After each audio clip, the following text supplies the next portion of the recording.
Shavua Tov Umvorach.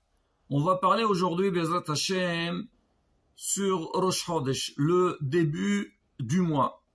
On connaît tous Rosh Chodesh. On sait qu'il y a certaines choses qu'on doit faire différemment que les autres jours de la semaine.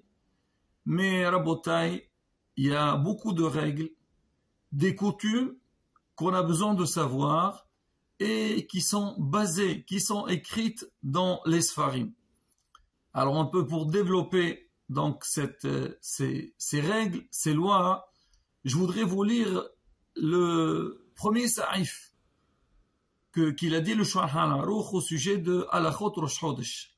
Alors le Shulchan Aruch il dit Rosh Chodesh mutar be'asiyat melacha wehan nashim shenohagot shelo la'asot bo melacha hu minhag tov. Je traduis, il dit que le jour de Rosh Chodesh, alors on travaille, on a le droit de travailler, et les femmes qui ont l'habitude de ne pas travailler, c'est une bonne coutume, c'est un bon minhag.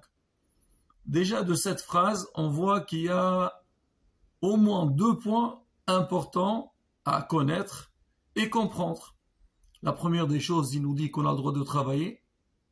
Pourquoi j'aurais pensé qu'on travaille pas? C'est pas Shabbat, c'est pas Yom Tov. Alors il nous dit on a le droit de travailler, comme si on aurait pensé qu'on n'a pas le droit de travailler.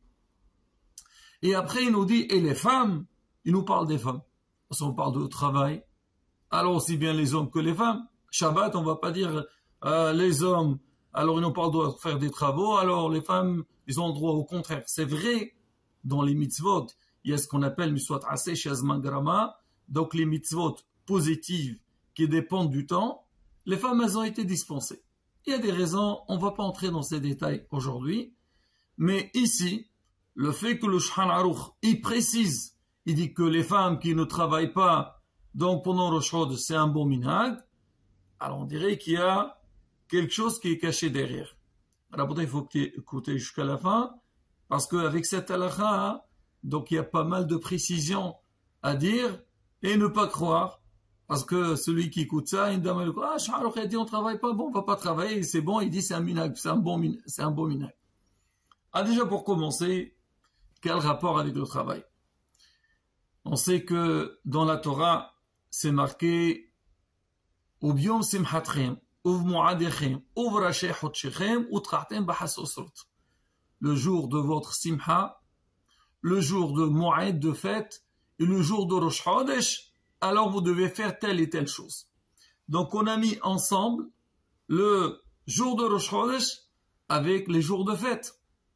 Alors Hachamim ils disent, le fait que la Torah a juxtaposé Rosh Chodesh avec les fêtes, a priori, Rosh Chodesh aussi ça s'appelle une fête.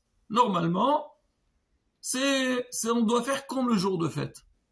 Mais quand même, avec le temps, avec l'histoire juive, on a vu que Rosh Chodesh, il a perdu un petit peu de son niveau, de sa valeur, par rapport au jour de fête.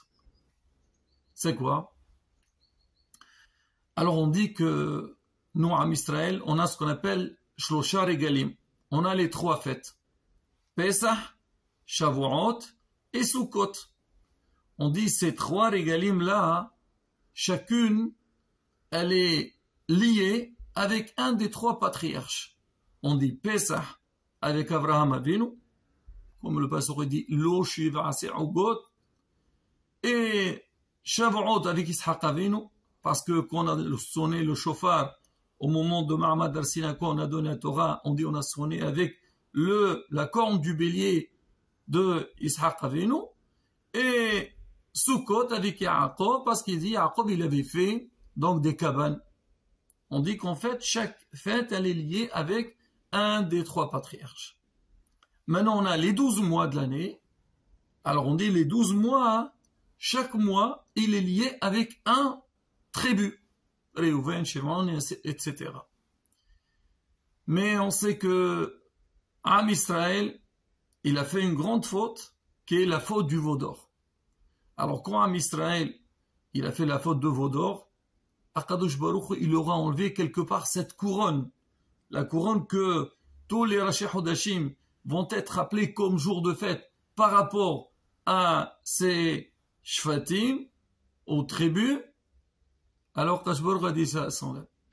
Et à qui ça a été accordé, ça a été donné aux femmes. Pourquoi? Parce que les femmes, elles, quand leurs maris sont partis, bon, dans Parashat Kitissa, on parle du veau d'or. Alors quand les maris sont partis demander des bijoux à leurs femmes, parce qu'ils voulaient faire avec ça, malheureusement, leur allénou, donc le veau d'Azara, les femmes, elles ont refusé. On dit que le fait que les dames, elles ont refusé, elles n'ont pas participé dans cette grande faute, alors elles ont eu un mérite que le Rosh Chodesh, il t'appelait par rapport, ou plutôt il concerne plus les femmes que les hommes.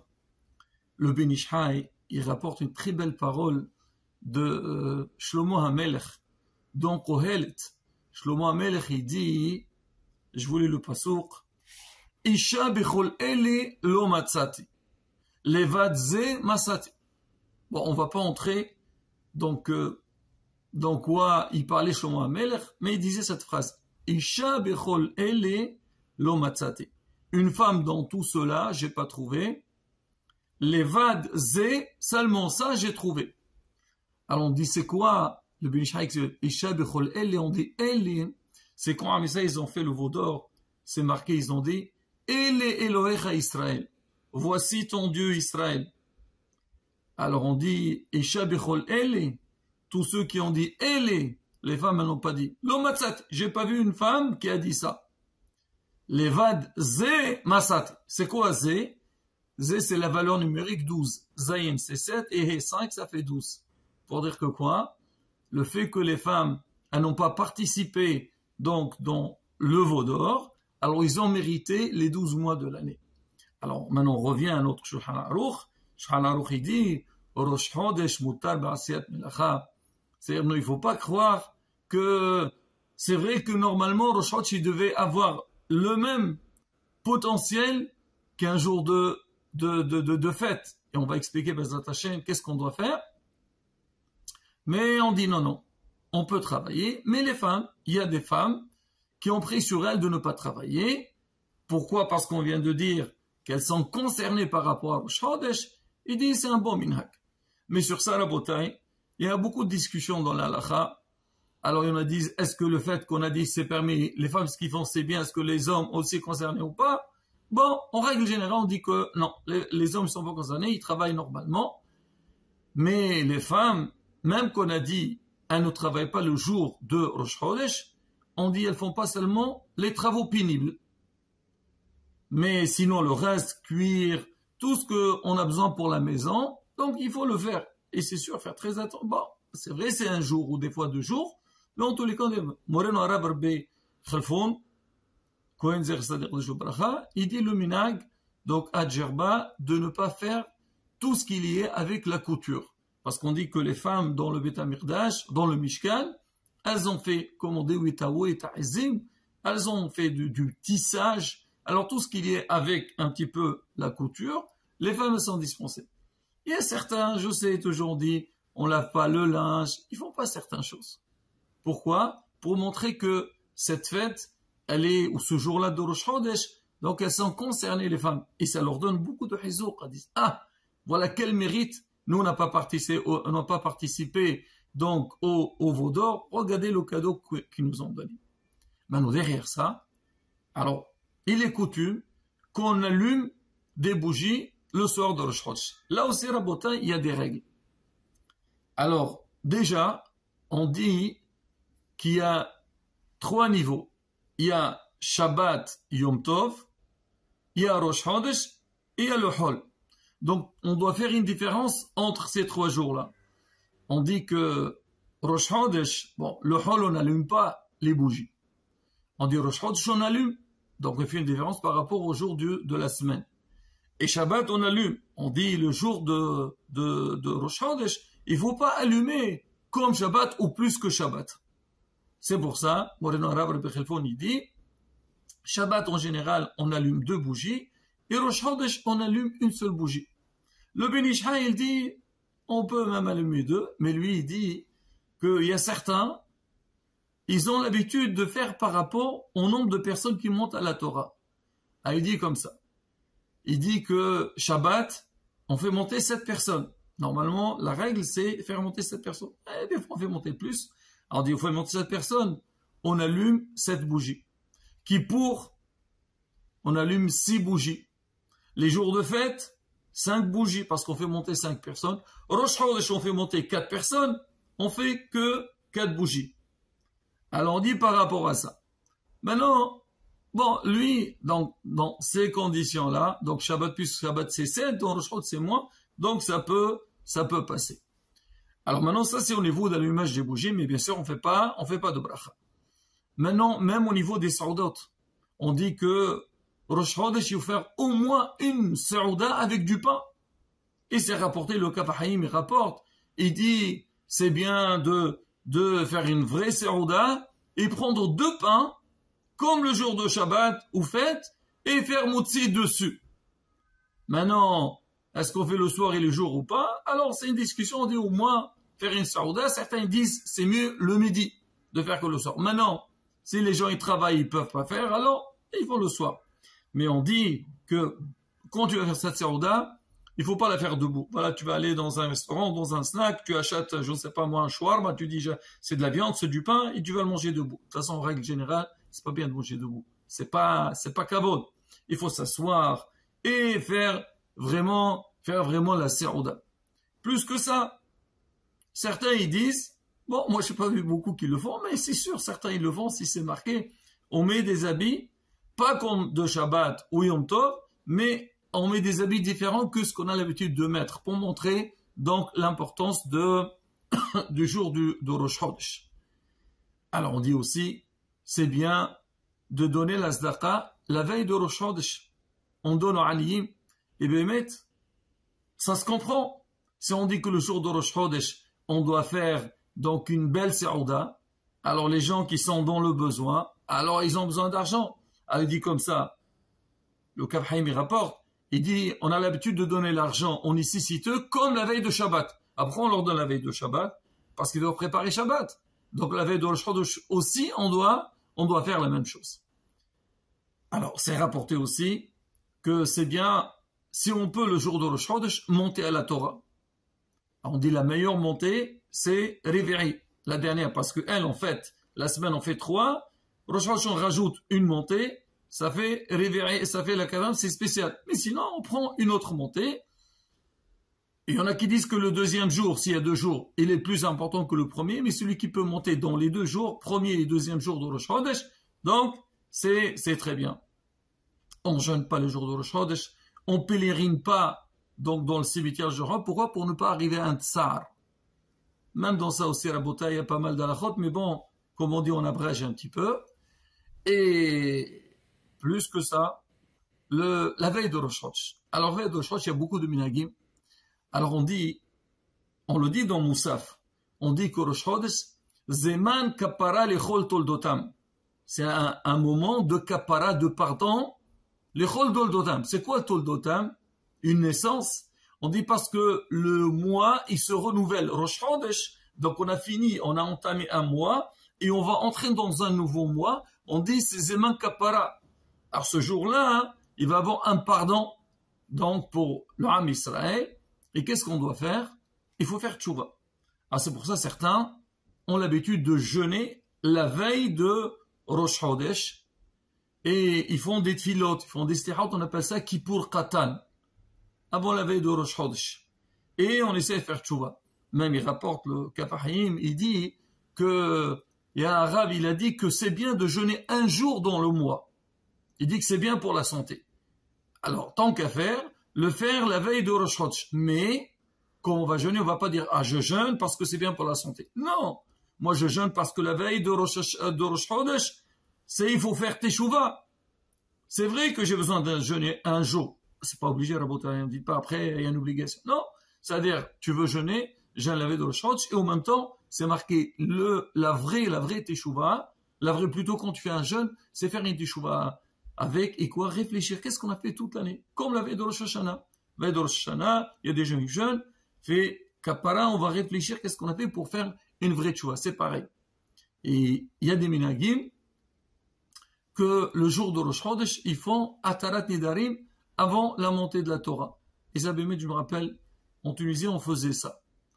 Alors, donc, tout ça pour montrer que quoi? Que ce jour-là, donc de Rosh Chodesh, c'est pas une journée qu'on doit la prendre à légère comme les autres jours du mois.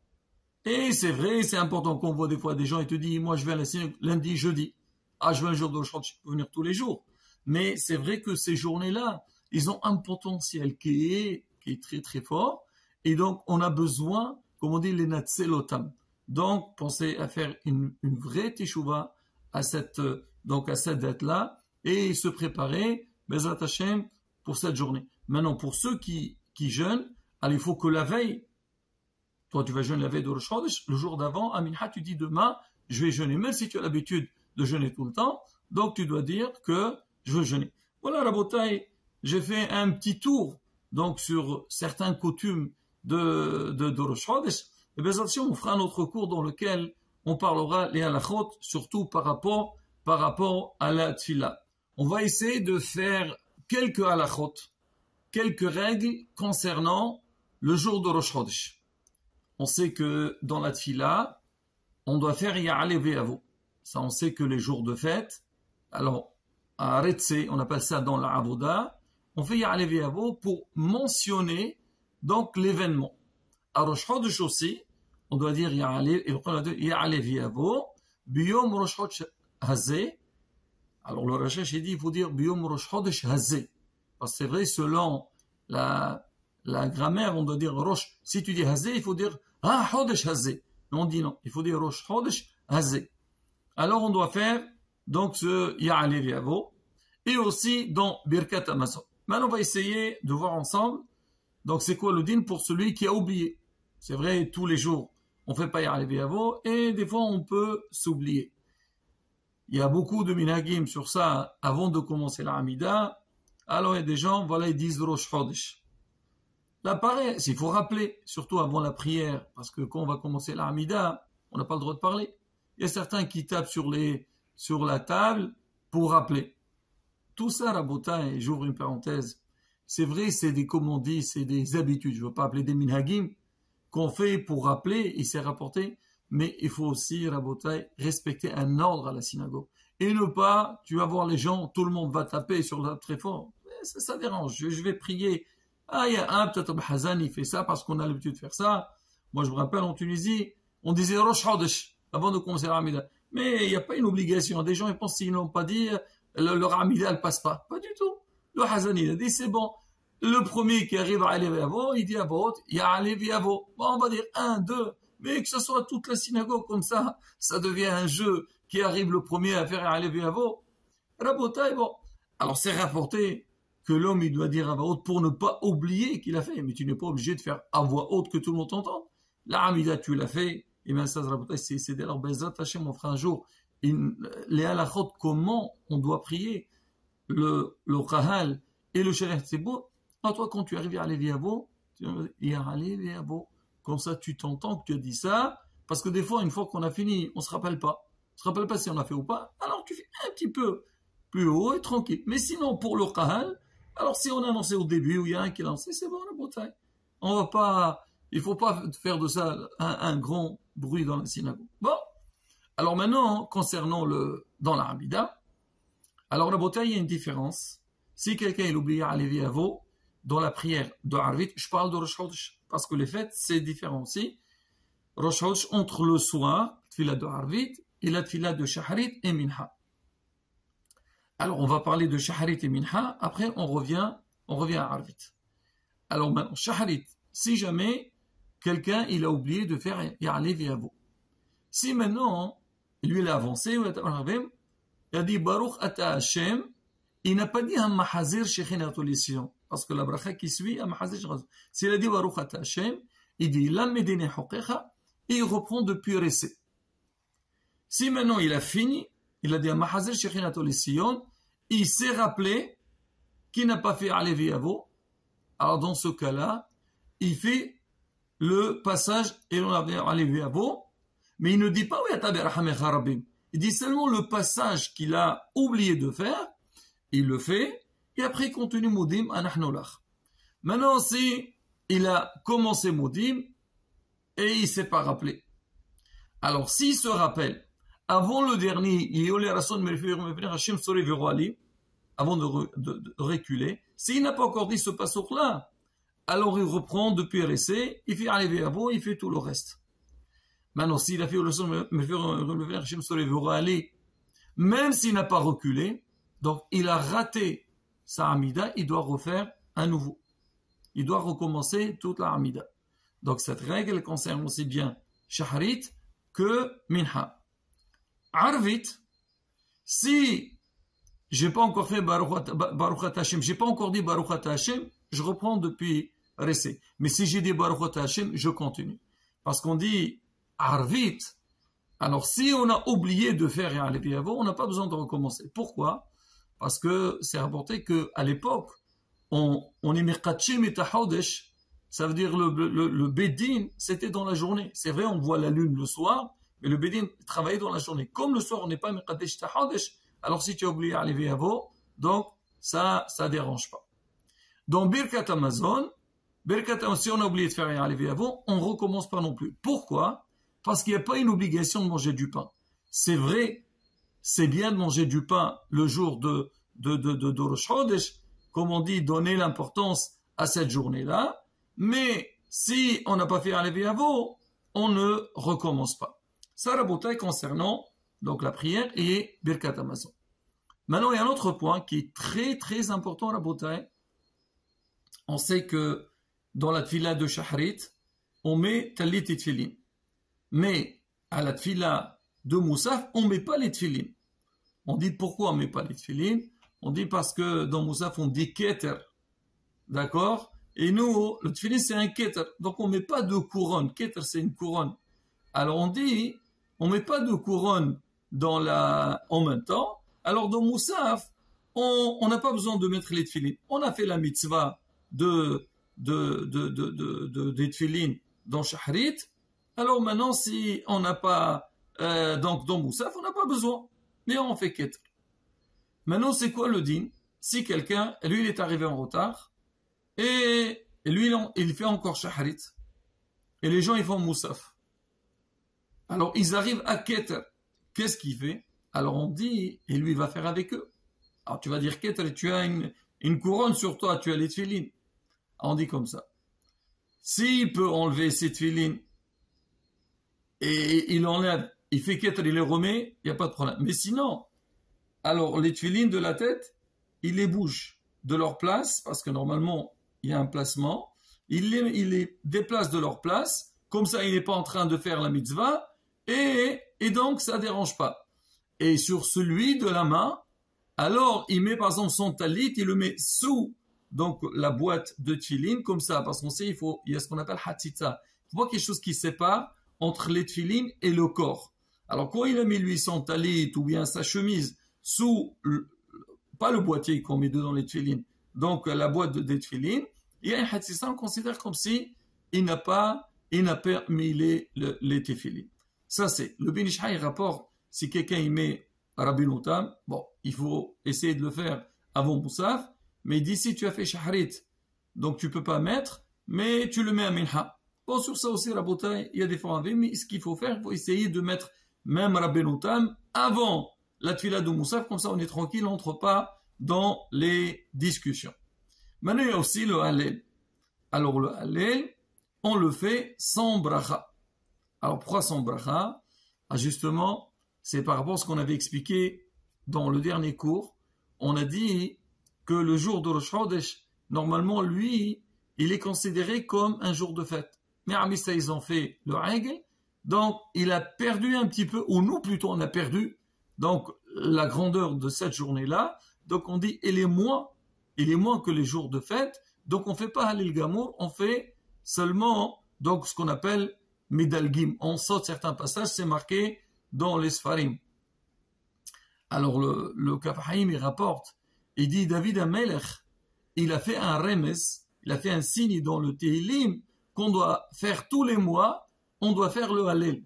Il dit, le dernier père de Tehillim, Hallelujah, il a dit 12 fois le mot hallelujah ou hallalou, c'est-à-dire hallelou, il faut faire le hallel 12 fois, donc chaque Rosh Chodesh. Et quand Alléluia, on le répète. Pourquoi on le répète ce pasour? Parce qu'il y a là-bas le mot Alléluia, c'est pour dire quand l'année elle est mi'oberet, il y a 2 fois le mois de Hadar, donc on fait encore une autre fois. À certains ils ont posé, mais Rosh Shana, on fait pas le Hallel, on dit pas c'est Yom Din, on dit quand même, ça s'appelle Rosh Chodesh, donc normalement on était censé de faire ce jour-là, de faire le Hallel. Mais on ne le fait pas par rapport à notre raison. Voilà, Rabotai, des règles qui sont liées avec la Tfila. Mais le plus important, Rabotai, c'est comme on dit, bien exploiter cette journée de Rosh Chodesh avec des Tfilot et bien sentir cette journée, et encore plus les femmes. Alors, le Ben Ish Chai, il dit, c'est marqué Eshet Hayil Ateret Ba'lah. Une femme bien, elle est Ateret Ba'lah, donc c'est la couronne de son mari. Il dit, comment on explique ça? Et sur toujours, l'homme, il doit respecter sa femme. Alors, mais on dit, il y a certains, j'ai entendu, même Rosh Chodesh, il donne un cadeau. On dit, il faut donner des cadeaux le jour pendant les fêtes. Il dit, même Rosh Chodesh, il donne un petit cadeau à leur femme. Bon, on va dire minhagim. Mais bon, celui qui peut, pourquoi pas, c'est bien. Donc, donner de l'attention à chaque chose, l'importance plutôt. Alors, il dit, comme on a dit que la femme, elle n'a pas participé avec le règle, et donc elle a reçu donc ce privilège par rapport au Rosh Chodesh, donc comme Rosh Chodesh, lui, c'est la couronne de tous les mois. Donc, à qui cette couronne a été donnée? Elle a été donnée aux dames elles n'ont pas participé. Qu'on puisse, comme on dit, faire les mitzvot avec un bon goût, même si on ne comprend pas, mais encore plus qu'on connaît un petit peu les raisons de chaque chose, et bien Hashem, il nous donnera donc cette envie et ce plaisir d'avancer, d'évoluer dans Torah Mitzvot Ma'asim Tovim. Amen. Chodesh Tov, on vorach.